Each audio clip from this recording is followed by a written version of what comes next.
I just thought I'd do a quick video about improving your energy levels.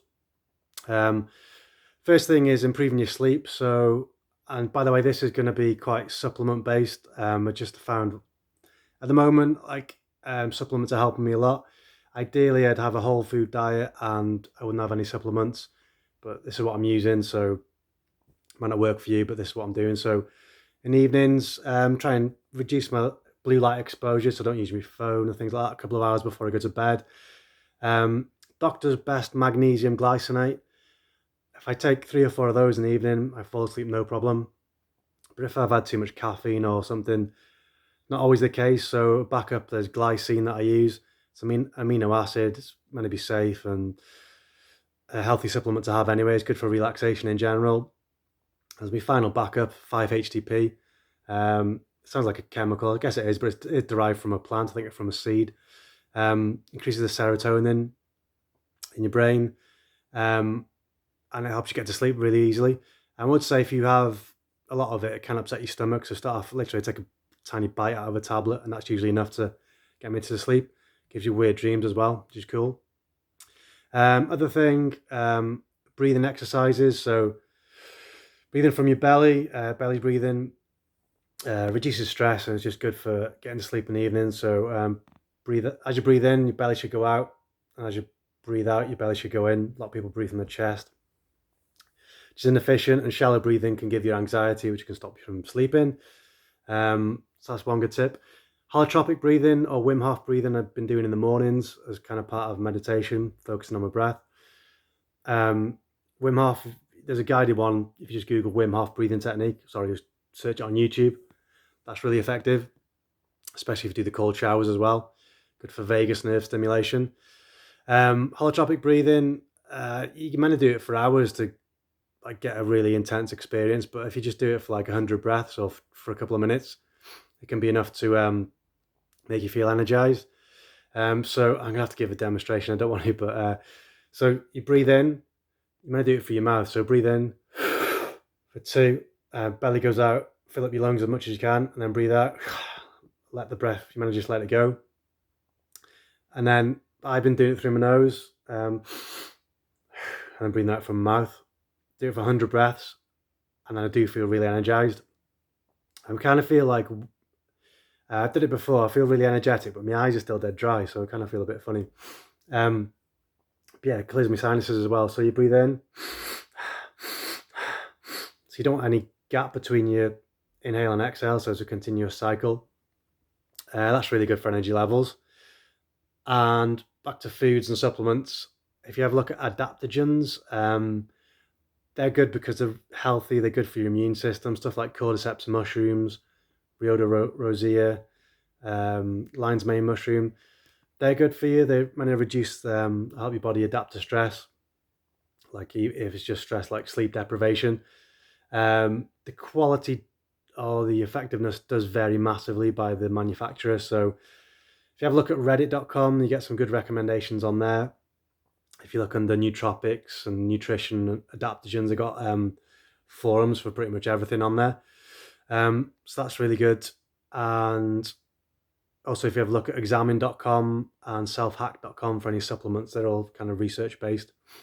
I prefer reddit.com, because there's a lot of supplements out there that are effective, but might not have that much clinical research behind it, because you need a lot of funding, like into the millions for that.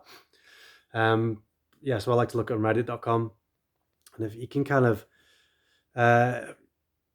obviously, if it's not got a lot of human-based trials, though, obviously the safety profile might not be great. So just take that into consideration. Adaptogens are generally fine though, because they've been used for thousands of years, stuff like cordyceps mushrooms. And then moving on to something a bit more controversial, perhaps, is nootropics. So I think nootropics are defined anything that increases your cognitive ability, which is something I've been needing with just generally sleep deprivation. So less controversial ones would be stuff like L-theanine. It's just an amino acid found in tea. Goes well with caffeine. It just reduces the ironically, reduces the jitters you get, jitteriness that you get with too much caffeine. Doesn't work for everyone. For example, I don't feel anything from it, but people on reddit.com and other websites say it's one of their favorite supplements. So it might be worth giving it a go. Nootropics, so you've got stuff like acetyl L-carnitine. It has to be the acetyl or acetyl version, so it crosses the blood-brain barrier. I find that really effective, but it upsets my stomach, so I don't use it. I might go back to it at some point, but it upsets my stomach. Same as phosphatidylserine, I think it's called. It's another good supplement that reduces cortisol levels. That's really good. Other ones you can get from like IntelliMeds and Raw Powders, or Raw Health, I think it's called. I'll put a link in the description. They sell stuff like Phenibut, which it's a bit controversial and potentially addictive, so I'd stay away from that one. But it is really good for sleep deprivation. So if you've got an addictive personality, stay well clear of it. But if you can kind of restrict yourself to using it once or twice a week, is excellent for sleep deprivation. I used to just have a drink on the side of my bed. Got up with the baby at like 3 o'clock, then I just neck that, go back to sleep, and I feel great in the morning. I'm not sure of the legality of it either, since the psychoactive ban came in the EU. But I mean, you can still get it off IntelliMeds or Raw Powders if you're really so inclined. Racetams is another popular one as well for nootropics. Racetams like phenylracetam and then aniracetam, with a source of choline as well, really effective. I'll put a link for some more information on those in the description as well. And the other thing I was going to say, moving back to food, is the keto diet. I think that's why it's so popular in Silicon Valley. Low carbs. When I was on a low carb diet, I didn't have a cold for 18 months, which is a record for me. And I didn't need as much sleep. I could get up in the morning really quickly without a problem. But it's dead hard to stick to. It's quite expensive as well. If you're snacking on high fat food, they do tend to be more expensive than high carb food. So something to consider. Sad lamp as well. Especially in the winter, use one of those in the morning. Usually when I'm doing my breathing, I'll look directly at the sad lamp. 10 minutes does seem to help. And yeah, that's about it. The only other thing I would say for kind of long-term goals, your gut health is massive. So gut health, make sure you don't have any leaky gut or the integrity of your gut. If that's damaged, you'll get inflammation, you'll get headaches, you'll feel like crap. What's good for that is glutamine on an empty stomach, collagen on an empty stomach, and there's something called BPC 157 as well, which you can get in tablet form. That's good for your gut integrity. On top of that, make sure your gut flora is there. You can get something called SIBO, small intestinal bacterial overgrowth. Some really good probiotics about now. I know like people think of Actimel and stuff like that. Maybe they're good, I don't know, but VSL3's been proven to be effective. Well, Dr. Rhonda Patrick did a test on her gut bacteria before and after taking that, and according to her, it's good. I found LiveSpo really effective. It comes in like vials, and you keep them in the fridge and neck those. It did make me feel really ill for a week, and then I felt much better after that. Apparently, it's to do with die-off of candida that you can get build up of in your gut. But ideally, you want to revert back to like sauerkraut, fermented foods like pickles and things, or even kombucha or kefir. So have a look into those. Gut health is massive. It's such a direct link to mental health as well, and just your energy levels. Cutting out like gluten and dairy for some people, controversial one, but there is a couple of studies knocking around saying that eating gluten can affect your gut integrity as well, the health of your gut wall, if you like. So consider those as well. So you've got improve your sleep, magnesium, massive.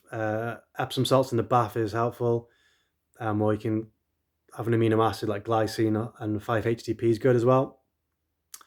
So sleep adaptogens, cordyceps mushrooms, rhodiola rosea, they're really good and they're healthy. Just make sure you get them from a decent supplier because the quality does vary a lot. And then you've got nootropics, so L-theanine, acetyl L-carnitine, and choline, stuff like PQQ as well. Improves the functioning of your mitochondria, which is basically it's called an organelle. It's basically a tiny organ in your cells, which produces energy through respiratory process, electronic transport chain and all that malarkey. So have a look at those as well. But don't believe me, do it at your own risk. Have a look at examine.com, have a look at selfhack.com, and reddit.com is good as well. So yeah, so those are my quick tips. I think I've remembered everything. Yeah, choline's a big favourite of mine. Some people say too much choline makes them feel depressed. I am prone to a bit of depression, but I've never had a problem with choline. I found that the way I feel is like directly related to my gut health. So I've been upping my fibre as well recently. So after I've had a meal, I've been having psyllium husk powder, just necking a drink of that. And I've been having my sauerkraut, my collagen in the mornings. I'm feeling much better, much more energy. So your overall just general health will affect your vitality and how you feel. Yeah, I mean, the thing at the moment is my dry eyes. Been taking high EPA fish oil, which is helping a bit, but it's just staring at a computer all day. I'm not getting out as much as I want to either. But yeah, so those are my tips. Waffled on a bit there. Hope it's helped. So yeah, stay strong. See you the other side of lockdown.